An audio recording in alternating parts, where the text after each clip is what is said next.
Good morning guys, welcome to my new blog. সকাল সকাল ready হয়ে গেছি, ব্রেকফাস্ট করে একটু পাহাড়ের হাওয়া খেয়ে নিচ্ছি, কারণ এবার আমরা আজকে বেরোবো ঘুরতে।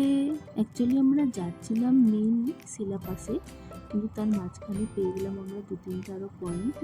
একটা অপূর্ব সুন্দর মনেস্ট্রি, মানে এত সুন্দর, এটা চারিদিকটা পাহাড় দিয়ে ঘেরা, উঁচুতে আর বীভৎস হাওয়া চলছিল ওখানে। আমার ভিডিওটা দেখে বোঝা যাচ্ছে কতটা হাওয়া চলছিল, প্রচন্ড ঠান্ডা ছিল ওখানে।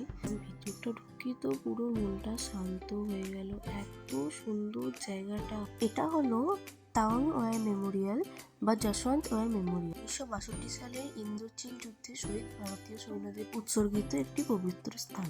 এবারে তো যাবো আমরা আসল জায়গায়। এখনই একটু একটু বড় শুরু হয়ে গেছে। তাহলে এখন টাটা, দেখা হবে পরের ভিডিওতে।